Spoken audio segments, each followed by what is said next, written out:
What's going on, everybody, and welcome to the Other Side of the Firewall podcast, where we talk about the latest and greatest of cybersecurity news, as well as we highlight those movers and shakers and glass ceiling breakers, those people of color who've made it to the other side of the proverbial firewall. My name is Ryan Williams, and as always, I'm joined by Shannon Tynes What's up? and Chris Abacon. What's going on, everybody? What's going on? So thank you for tuning in. So Monday and Tuesday are topics. Wednesday, like today, is our discussion episode. And then Thursdays, Ask a CISSP. I have a really good one with Matthew Hale. So definitely check that one out about We Gonna Learn Today and all the great things he's doing with Black History and Black History Month. So very topical. And then Fridays, everything else, movies, books, games, all that cool stuff. But without further ado, I give it to Shannon. All right, everybody. This article, this article comes from CSOonline.com, written by Cynthia Brumfield. And the title of this one is Managing the Emotional Toll Cybersecurity Incidents Can Take on Your Team. So what they talk about here, they reference a report that was done by Tynes, Tines. It's not me. It's not Shannon Tynes that did this, but it's a report that was done by them, right? And it was a survey, really. And what they talked about is they surveyed 1,027 security professionals to ask them, like, hey, what's the toll on your mental health, right? And they actually address physical health in here as well. Working in the field, working in the cybersecurity field has on you, right? So the key findings they have in here, which I saw the numbers and I was like, yeah, I could kind of see that, right? But what they say is 47% of the people that are in the field, of the 1,027 that they did, they rank their mental health pretty highly, right? 27% said their mental health has declined over the past year. So over a year time frame, they were saying it had declined, right? Because of all they have to deal with, right? So you got to think of the limiting factors they have. So they're told to do so much with so little, right? Is really what it comes down to, right? Is we talk about it more often than we should about how some of these, even these large companies, they start cutting down on their IT and their cybersecurity departments. And so when you have to do more with less, right? If you are one of the fortunate ones that does get to stay on with the company, they're like, okay, well, now we need you to do 1, 2, 3, 4, 5, and 6, but we're only going to pay you enough to handle 1 and 2, right? And so, yeah, this is kind of what they get into, is the stress levels being high, mental health affecting productivity. Like I said, they do talk about physical health, right? Because the effect on your mental health can have effects on your physical health as well.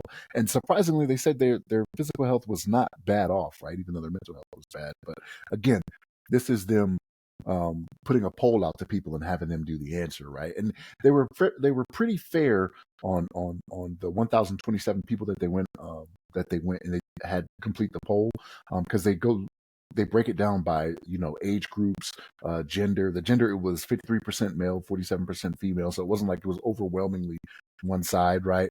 The age groups that they went to was pretty fair, and it was split up between the U.S. and Europe, right? When they did it, so it was 49% U.S. in the U.S. were polled, 51% in Europe, but. Yeah, pretty much what they're talking about here is the emotional toll it takes when you have to do so much with less, right? And just the constant.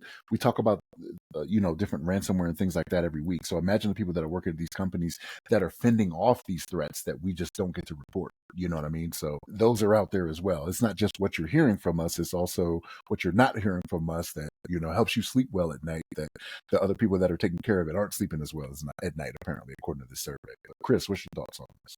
I mean, yeah, absolutely. I'm just thinking about examples where, an organization would cut down their workforce, and then you've got IT help desks being like dual and triple headed, being cybersecurity guys, being process, improvement people, right? So I think, on a personal experience, right, when you don't have dedicated cybersecurity people on hand, right? And then, that the help desk person becomes the cybersecurity guy as well. So anytime there's an incident, or there's a virus here, right? We found this desk here, this asset here was confirmed for virus per the regular Sentinel scans, right? You got to go through your own incident management process and go through that, right? And especially if you're not used to doing that, and that's the thing, right? If you're not used to doing that, it could be a huge toll, and it could be very frightening for a new SOC person, right, or a new help desk or IT personnel, right? And that's why I really harp on the importance of like training. Like in the military, we train how we fight. Right? We have regular exercises, tabletop exercises, We go through regular penetration testing, and we identify our weaknesses. Really, I think it's really being prepared, right, for such a situation. Like it's like doing your homework, or rather, you've got a test coming up, but you didn't study. That's kind of how I see like that anxiety with cybersecurity professionals, right? If they haven't really prepared for an event in which, oh crap, we are out, or we have a serious cybersecurity incident, we've got ransomware, half our guys are locked out. What do we do? And if an organization hasn't run through that, right, there could be a lot of that anxiety, right? This that's there, where it's like, oh crap, if this happens, we're screwed, right? So they do talk about like preparation in this article as well. Interestingly, too, they talk about CISOs, right? They talk about the CISO struggle, right? Yeah, for like a lot of IT professionals, being a CISO or CIO, that's like a dream job, right? It's like the cream of the crop for anybody in IT within an organization. But in the article, it talks about a lot of CISOs have been the stress involved with being a CISO, and I quote, has been shown to lead to increased depression and substance abuse among CISOs. That blew my mind, right? So it's like, it's really because here they talk about that CISOs and cybersecurity leaders could face personal liability, right? So it's literally like, wait, so all of the cybersecurity, it's all on them, right? And I think somewhat, sometimes it could be unfair from my perspective. It's because CISOs can only do what they can do with the resources that they have. So if they don't have the support of senior management and the business, right, CISOs could arguably be handicapped, and 70% of CISOs sour. 70% of them interviewed or surveyed, they sour on CISO role because of this. And then you've got, according to this, 24% of CISOs looking for an exit.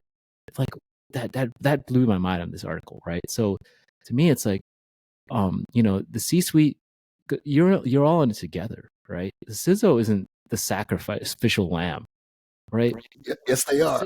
But that's the Yes, thing. yeah, you are. Yeah, here's my argument, though. Yeah, CISO is a sacrificial lamb, but guess what? Your reputation goes down. Nobody's going to want to work with you. Your business is at risk. Reputational damage, it's those qualitative risks that you can't really put numbers to. Like, I remember when Target had like a security breach.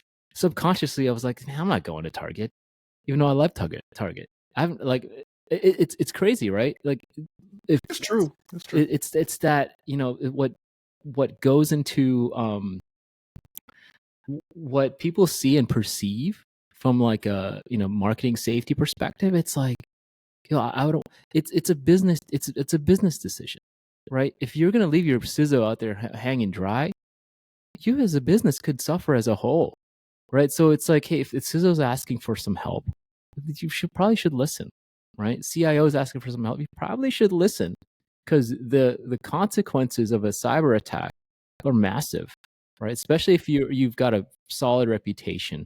You can't, like, that's the one thing, right? You got to protect your name as an organization, and protecting your CISO and information security is tipped. So here's the thing, though, based off what you were talking about, right? So, like, you kind of referenced like the government and how they do things, right? They do those tabletops, they do all these things. So, what you have to think about is that when it's these civilian companies, though, their main thing is, what's the ROI? What's the return on investment for me investing into this, right? Right. When it comes to the government, or when it comes to DoD, it is a service that is provided to the people. They're not looking at it like, hey, well, let me say this. They didn't used to look at it like, hey, this is money not being spent well, to do these things. That's the difference there. The return on investment when it comes to the civilian side is what keeps the CISO being the scapegoat, right? The other folks, you have the CEO, the COO, the CFO that are all against, the CIO, CISO, whatever it may be, saying, no, like, you're the one that's going to have to take the hit on this. You know what I mean?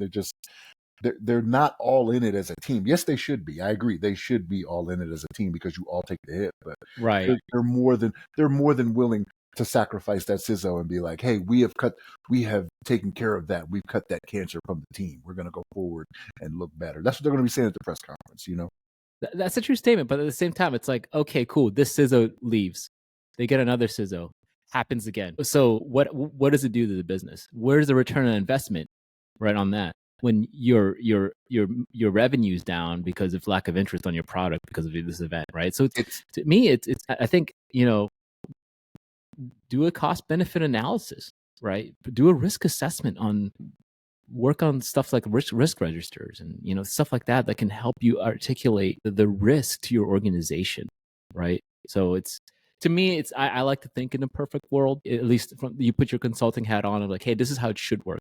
But we understand like there's a lot of things at play, and there's the personalities and there's politics in that space, right? But at the same time, the singular goal is to protect the business, and cybersecurity is protecting the business, right? Just remember that it's protecting the business, protecting your investment is with cybersecurity. No, absolutely. What I find, or what I'm going to find interesting, is as like you're the business guy, right? I'm the business guy. Out of all of us, so you're working towards getting your degree and all that other good stuff within it. So when you fulfill one of those BSO roles or things of that nature, I'm gonna be interested in picking your brain to see how your frame of mind either stayed the same or slightly changed, right? Because it's all about perspective. It is, yeah. So, because you're coming from such a heavy IT and cyber background, so when you then put on that business hat, I want to see how it kind of transforms, because you'll have another perspective on top of it Mm-hmm. that you can share with us that I honestly would not have, or at least not in a institutionalized way, and then gained experience, right? Like right now with the RAM kicking off, it's kind of OJT, trial by fire. Yeah, for sure. And the perspective is different, right? Like I'm not trying to necessarily become the biz dev guy, right? Like at some point I want to hire you as the biz dev guy, you or Jeff or somebody. So, it's going to be interesting. It's going to be interesting to see that perspective shift. I think you guys pretty much nailed it. My only thing out of this article is there was a quote by a CEO from eBay just saying how you need to normalize, to paraphrase him, you need to normalize crisis, right? Like you need to make it like a firefighter or something of that nature, where it's like your job is the crisis, is the chaos. So that way you're not shocked every time it happens. I think that's an interesting perspective.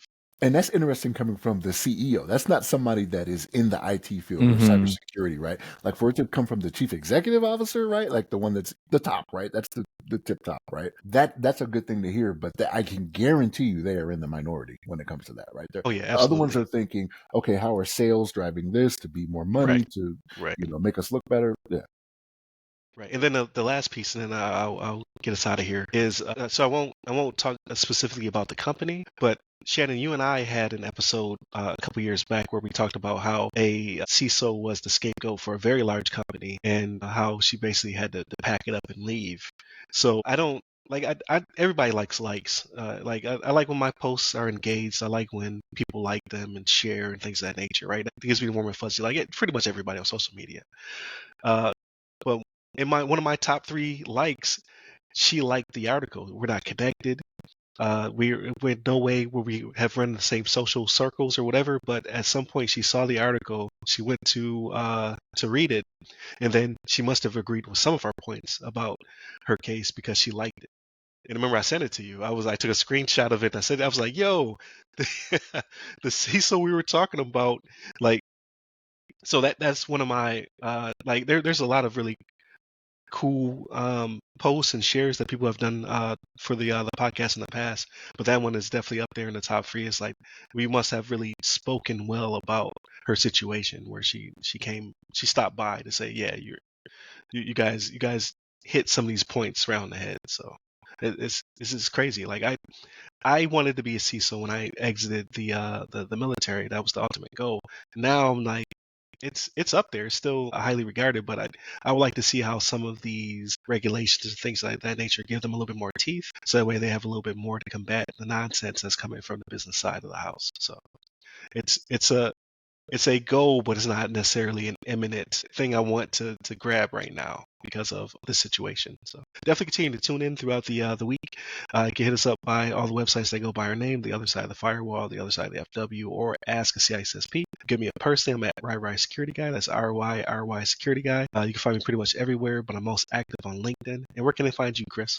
You can find me on LinkedIn under my name, Chris Abacon, last name spelled A Bacon. There it is. Stay safe, stay secure.